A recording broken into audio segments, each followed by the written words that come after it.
Desde 1983, Nissan ensambla vehículos premiados para ti aquí en Estados Unidos. Y este verano, estamos comprometidos a mantener nuestra línea accesible y libre de nuevos aranceles. Es por eso que bajamos el MSRP en nuestro más vendido Rogue y Pathfinder, para que puedas tener el auto que quieres al precio que quieres, sabiendo que Nissan está aquí para ti. Por tiempo limitado hasta agotar existencias, ensamblados con partes importadas y de Estados Unidos. Hagamos como que lo ha entendido y seguimos, ¿vale?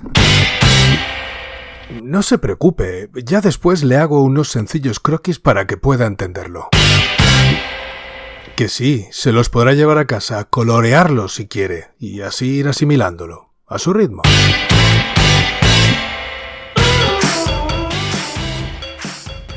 No me podréis negar que resumo paciencia, además de ofrecer una cordial asistencia a los más lerdos, facilitándoles así la vida, que ya es dura de por sí, hasta para los más adaptados. Verlos felices en su ignorancia, en esa inopia del discurrir.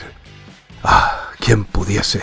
Como vivir en un país de fantasía. Ya está aquí el Séneca de turno. Hombre, Séneca no, pero... Oye, ¿y no será más bien que yo soy el que vivo en un mundo de fantasía en el que imagino poseer una paciencia que no es tal, y que realmente soy el verdadero desfavorecido por imaginarme mejor, más listo? Qué duda acabo de plantar y qué estremecedor resulta. Si al final puede que todos vivamos en un mundo de fantasía elaborado para justificarnos, acomodarnos y qué sé yo cuántas cosas más solo por seguir viendo la vida pasar al gusto del consumidor.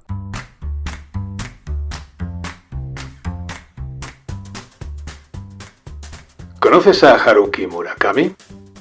¿Has leído algo de él? Podríamos hablar de Tokyo Blues, publicada en 1987 y con la que se convirtió en el ídolo de las alteradas masas adolescentes por identificarse con el personaje. A pesar de eso, tuvo una mala acogida para el resto de sus acostumbrados lectores por haberse salido de su temática y estilo habitual. Para la mayoría del público, la obra se descubrió cuando fue adaptada al cine en 2010. Pero no hablaremos de este libro.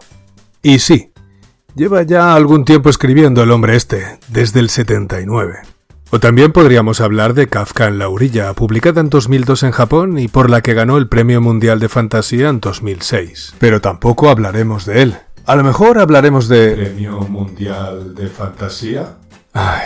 Tendré que aumentarte el parámetro de educación y modales y bajar el de inquietud. Bueno, no, que estaría en contra del objetivo de este podcast. Cierto es que el Premio Mundial de Fantasía suena demasiado genérico. Empecemos por el final.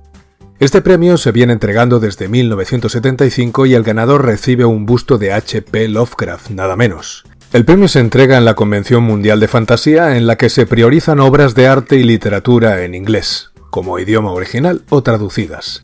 La convención es anual y acoge todo el arte vinculado con la fantasía. Representaciones dramáticas, juegos de rol, literatura... Hasta la fecha solo se han celebrado en países anglosajones como Canadá, Estados Unidos y Reino Unido. Retomando, a lo mejor hablaremos de su obra más exitosa, 1Q84, trilogía publicada entre 2009 y 2010 y que mencioné en el podcast anterior. En ella homenajea la obra de George Orwell y se convirtió rápidamente en un bestseller. ¿Sabes que George Orwell en realidad se llamaba Eric Arthur Blair? Nunca lo recuerdo, pero eso no es una novedad, soy nefasto para los nombres. Esto de los seudónimos es un mundo que deberíamos explorar en otro capítulo. Tienen su historia, sus motivos, dispares, algunos hasta necesarios. Sí, podríamos hablar de alguno de ellos, pero ahora no es el momento, que me pierdo. Por cierto, tampoco hablaremos de este. Alguien también puede pensar que podríamos hablar celebrando la reciente publicación de su última novela, La ciudad y sus muros inciertos. Pero tampoco. ¿Habéis leído La muerte del comendador? Esta obra menos relevante, aún así en el primer año ya había vendido 1 millón de ejemplares, se publicó en 2017 en Japón y gracias a su popularidad a partir de 1Q84 no tardó en traducirse al castellano, el primer libro en 2018 y el segundo en 2019. Sí, son 2 volúmenes y juntos rondan unas 1000 páginas. Puede que se hayan asustado la mitad de los lectores. Puede que los menos atrevidos o menos aficionados a la lectura antes de atreverse a experimentar con Murakami. Lo sé. Por supuesto que a los acérrimos de Ken Follett o a los que hipotecan su lectura con sagas interminables de fantasía o ciencia ficción, esta extensión les toca un pie. Si alguien ha percibido un tono de reproche en mi comentario, que vaya olvidándose. Que se me perdone porque puede que me excediera al tachar de acérrimos a los lectores de las novelas de Ken Follett. Nada más lejos. Apasionados. Esa es la palabra. Porque acérrimo es algo más... intransigente, fanático, extremado. Eso, algo más contundente. ¿Y por qué este de Murakami? Seguro que la pregunta viene porque los más conocidos son los otros mentados. Pero ya que lo preguntas, sucedió como todo. Coincidencias de la vida. Tienes una larga, profunda y variada lista de libros por leer, además la tienes clasificada por géneros, escritores, extensión y hasta te lees antes la sinopsis y algunas críticas por si las dudas no acaban de resolverse en el proceso de selección y entonces te creas una etiqueta de cosecha propia para darle un toque especial a tanta etiqueta ajena. Y después de todo ese trabajo, nada pesado por cierto, te llegan recomendaciones fortuitas, animadas en tertulias, inesperadas en artículos y, qué sé yo, que otros encuentros más, se cuelan en un momento que llamaré entre libros y acaban infiltrándose cual zorro en gallinero. De la misma forma, entre la casualidad y el ansia, me he encontrado leyendo hasta 4 libros a la vez sin saber cómo. Bueno, ya me entendéis, uno sí sabe cómo llegó a eso. Pues bien, pues eso, fue una recomendación de un amigo escritor y la subsiguiente ofrenda del libro en físico de una amiga que compagina lecturas en inglés y castellano, y me lo ofreció. No tuvo que esforzarse mucho, ya hacía tiempo que quería leerme algo de Murakami y así acabó en mis manos. Lo gracioso es que me lo leí en inglés, que ya tiene gracia. Pero eso ya es otra historia. ¿Y qué gracia tiene? Sabía que esta excentricidad no se podía escurrir. Pues porque es un escritor japonés, traducido al inglés y leído por un castellano parlante. Muchos dirán, ¿pero qué necesidad? Bueno, una curiosidad como cualquier otra. Oye, ¿y quién es ese comendador?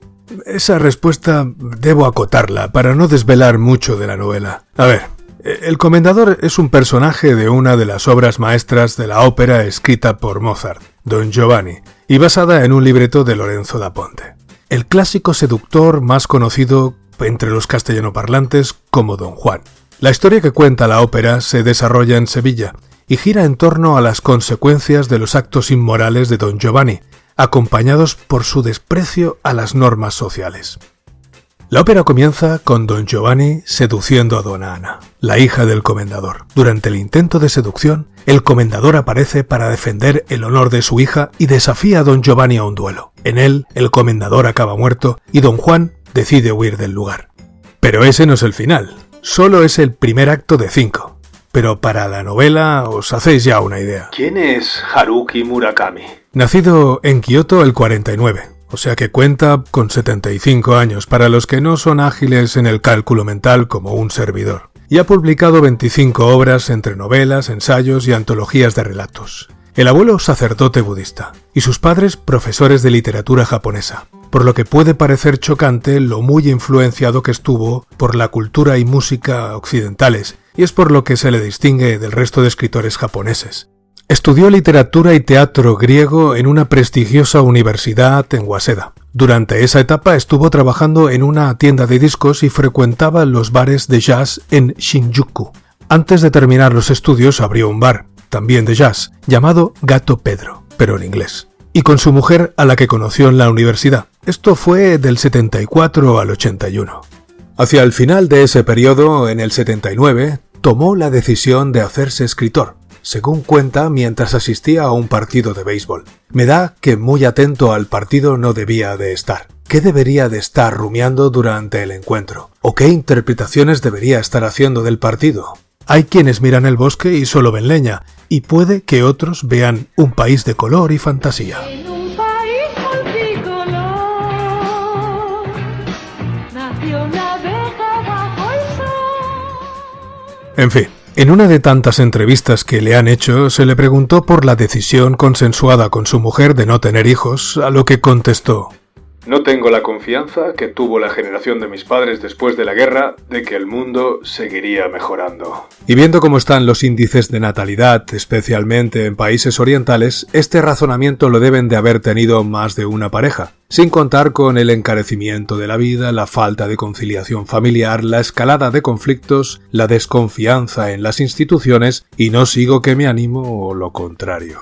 Con el éxito de su cuarto libro, Norwegian Wood, es decir, Madera Noruega, o para los castellanoparlantes, Tokyo Blues, ya veis que parece que no solo en el cine, las traducciones de los títulos pasan un exhaustivo proceso de interpretación de las obras que cuestionan la selección del autor y sus referencias en la obra. ¿De qué referencias hablas? A ver, el título original, Norwegian Wood, hace referencia a una canción de los Beatles. Y hasta aquí puedo leer, respondiéndote a esto. Sé que en esta respuesta voy a perderme en el místico limbo de las digresiones absolutas y dejaré de hablar del libro con el que empecé este podcast.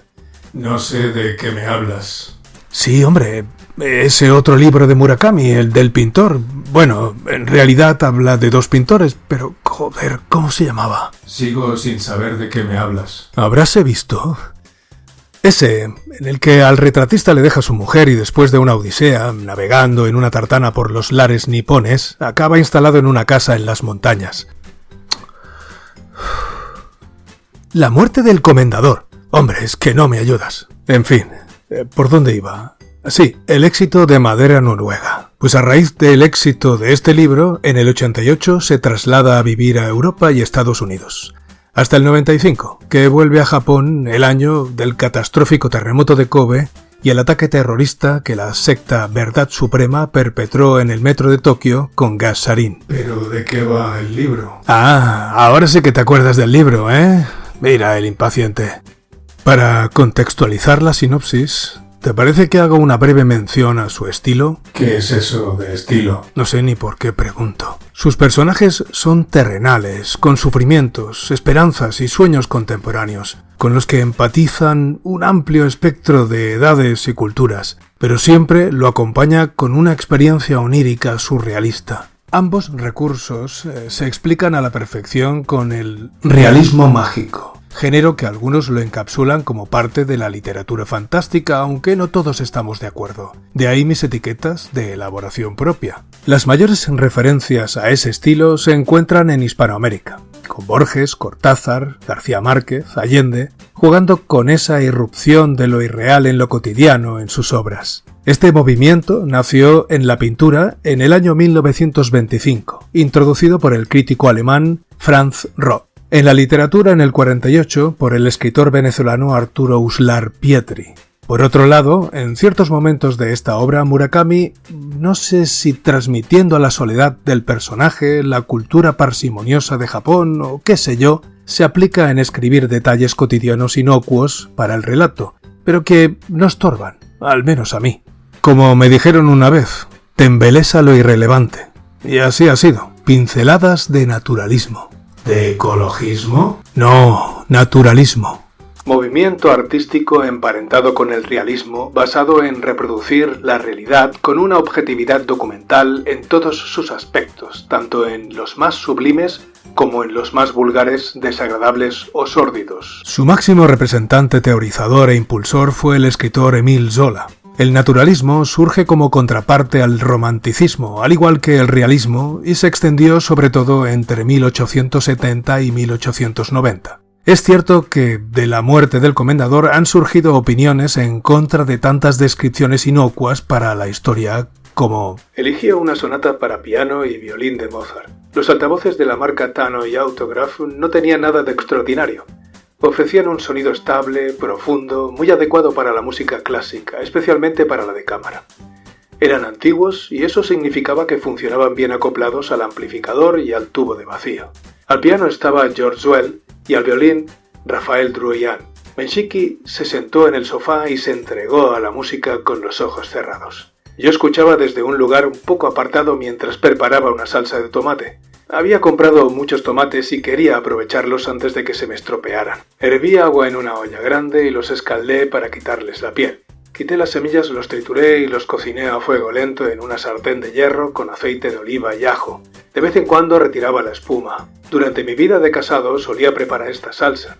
Requería tiempo y esfuerzo, pero en realidad no era difícil. Me gustaba cocinar con música mientras esperaba a mi mujer que volviera del trabajo. Solía elegir jazz antiguo, a menudo Thelonious Monk. De todos sus discos, uno de mis preferidos era Monk's Music. Tocaban con él Coleman Hawkins y Coltrane. Hacían unos solos maravillosos, aunque debo reconocer que cocinar una salsa escuchando a Mozart tampoco está nada mal. Ya me vais entendiendo. A mi parecer, este recurso busca transmitir y, si me apuras, contagiar al lector de la calma en la que vive el protagonista. Esa flema artística, desinteresado en lo material y muy poco ambicioso. Puede que alguien vea también algo cultural en ello. Puede. Interpretaciones hay tantas como colores o más. Perfecto. ¿Y ahora me dirás de qué va el libro? Ahora sí es el momento adecuado. Aunque la línea argumental se centra en un pintor retratista asentado en su zona de confort, la novela la tacharía de coral por la importancia que toman personajes relevantes en la vida de este. Eso no es coral. Hombre, si nos atenemos a la definición más fiel, no. Pero déjame que me explique. El relato coral es un entramado de muchas historias donde ninguna se impone sobre las otras. Al no haber un protagonista, no hay personajes secundarios. Que sí, que llevas en razón, pero déjame explicar mi particular definición. Me dirás que otros personajes absorben el interés del protagonista, tomando tal importancia, una relevancia tal, que casi le roban el protagonismo, aunque el narrador siempre es el mismo. Es así. Eso no es coral. De acuerdo. Me retracto, pues, de una explicación que no pude tampoco llegar a pronunciar. Bien, la historia se centra en un pintor retratista que nunca ha tomado riesgos ni tan solo en la faceta artística, recogido en su zona de confort, en la que ha alcanzado una relativa notoriedad, con retratos sobrios que despiden una naturalidad atrayente solo percibida por los entendidos y las almas sensibles. Esta ingrávida existencia se ve alterada cuando su mujer le confiesa un domingo frío y lluvioso de marzo, a punto de celebrar el 6º aniversario, que no se ve capaz de seguir viviendo con él y admitiendo al final que se ha acostado con otro hombre, lo que provoca en la mente del pintor ciertas revelaciones que le empujan a abandonar la casa esa misma tarde. Pertrechado con lo mínimo, se dispone a huir sin destino en su desvencijado Peugeot 205 rojo. A los pocos kilómetros se detiene en un restaurante y empieza a cavilar, a preguntarse: ¿A dónde voy a ir ahora? Me pregunté sin dejar de mirarme. Pero más importante que eso era saber primero a dónde había llegado, dónde estaba. Y más importante aún, ¿quién demonios era yo? Pensé en pintar un autorretrato. ¿Quién aparecería allí? ¿Encontraría en él al menos un rastro de cariño hacia mí mismo, algo brillante, aunque fuera algo pequeño? Volví a la mesa sin haber llegado a ninguna conclusión. La camarera se acercó a servirme más café. Le pedí que me preparase el sándwich para llevar. No tenía hambre en ese momento, pero más tarde quizás sí. Salí del restaurante y conduje hasta la entrada de la autopista de Kanetsu. Tenía intención de dirigirme al norte. No sabía qué encontraría allí, pero por alguna razón me pareció mejor que el sur. Quería ir a algún lugar frío, limpio, pero lo más importante de todo era alejarme lo máximo posible. El sitio daba igual. La odisea la lleva mes y medio de carreteras, restaurantes, moteles, desconocidos y reflexiones, cuestionándose hasta apaciguar sus incertidumbres, momento en el que decide que es hora de volver a Tokio, el lugar de donde partió. Pero esta vez es abandonado por su viejo y fatigado Peugeot 205 rojo. Llamé a Masahiko Hamada desde la estación para explicarle brevemente mi situación. Mi vida matrimonial se había arruinado. Me había marchado de viaje una temporada y ahora regresaba a Tokio sin tener a dónde ir. Le pregunté si sabía de algún sitio a donde alojarme. Tenía el lugar adecuado para mí. Era la casa en la que su padre había vivido solo durante muchos años. Pero lo habían tenido que ingresar en una residencia en la antiplanicie de Izu, y la casa llevaba un tiempo vacía. Estaba amueblada, contaba con todo lo necesario, y no hacía falta comprar nada.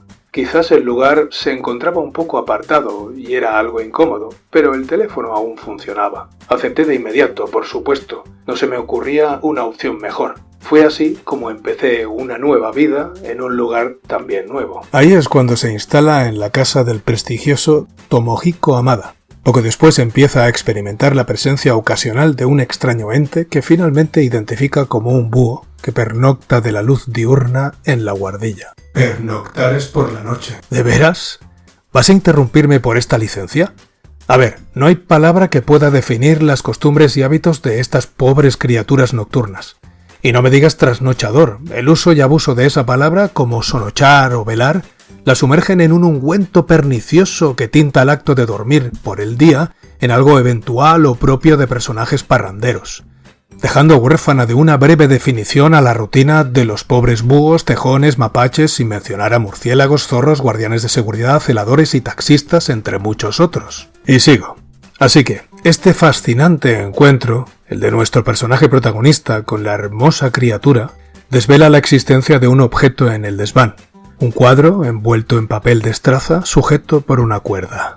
Sobre el papel se veía polvo. Debía estar allí escondido, oculto, desde hacía mucho tiempo. Sujeta a la cuerda con un delgado alambre había una pequeña tarjeta donde alguien había escrito con bolígrafo azul y una bella caligrafía «La muerte del comendador». Supuse que era el título del cuadro. Esta revelación, el acercamiento del misterioso y distante vecino, encuentros esta vez sí paranormales con un par de, digamos, entes con mensajes crípticos, premonitorios, ya sé, esto suena muy manido. Aunque en su defensa diré que estos entes son bastante peculiares. También están las amantes, y como no, la soledad que acompaña la inevitable evolución del personaje. Todo junto se entremezcla constantemente para desarrollar una historia lenta, pausada, que recurre a recuerdos recientes, también a recuerdos pasados, y constantemente reflexiones que van construyendo al personaje ante los ojos del lector. Este recurso de Murakami demuestra lo elaborado de la novela. La capa de simpleza que muestra al principio se va rasgando para mostrar otras historias, del propio personaje y del resto de ellos, y van tejiendo ese entramado que acaba mezclándose con el esperado encuentro de un mundo onírico. Por matizar, dije distante vecino porque todas las viviendas en esos lares están bastante alejadas, casi aisladas, lo que requiere tirar de prismáticos para distinguir presencia alguna en ellas. Y ahí lo dejo. Dijiste que el recurso de entes y visiones premonitorias estaba muy manido. Por supuesto. Venga, vamos a por uno de los más conocidos. Cuento de Navidad, de Charles Dickens, publicado en 1843. Nada que decir de esta novela, ¿a que no? Otra, bien conocida también, la novela corta El corazón de las tinieblas, de Joseph Conrad, publicada en 1899, considerada una obra maestra de la literatura moderna y que influyó a escritores y artistas, entre ellos a Francis Ford Coppola, que se inspiró en ella para su película Apocalypse Now. Y en el apartado de la música, Murakami ya dota de ambientación sus novelas con una detallada descripción del entorno, personajes y, sobre todo, música.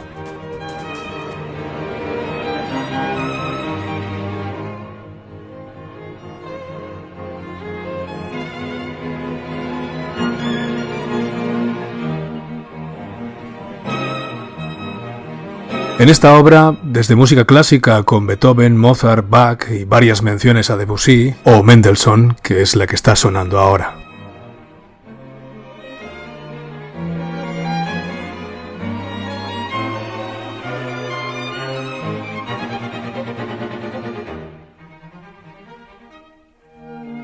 en la guantera tenía 5 o 6 CDs. Uno era del octeto para cuerdas de Mendelssohn, interpretado por el conjunto de música de cámara I Musici.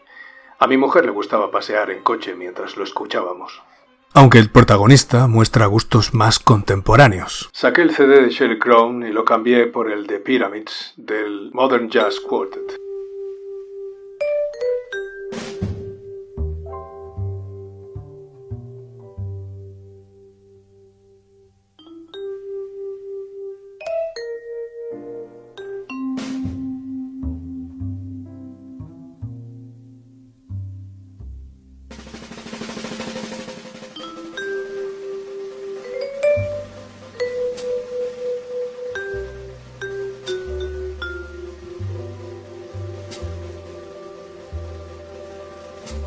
Por las catacumbas de Spotify encontraréis un álbum de Andrés Lavalle, con el que homenajea esta obra de Murakami. En la acostumbrada playlist os he incluido su principal tema, con el que se respira un intenso aire de banda sonora de los estudios Ghibli, al puro estilo del Viaje de Chihiro. Y en mi selección particular os lo acompaño con Evgeny Grinko, que me ambienta la incursión del personaje en ese mundo mágico, onírico esperado.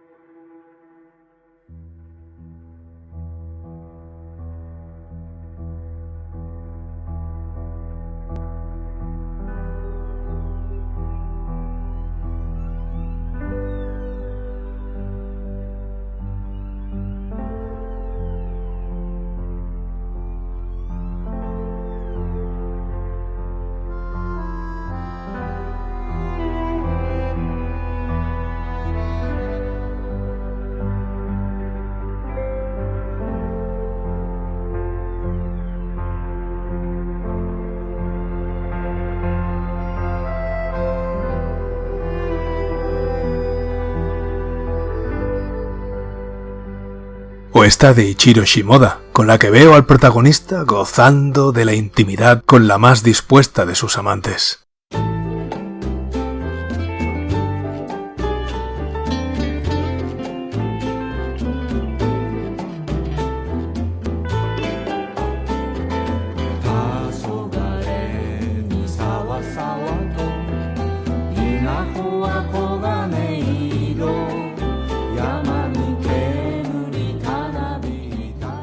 Y mucho más. Disfrutadlo o sufridlo. A vuestra elección.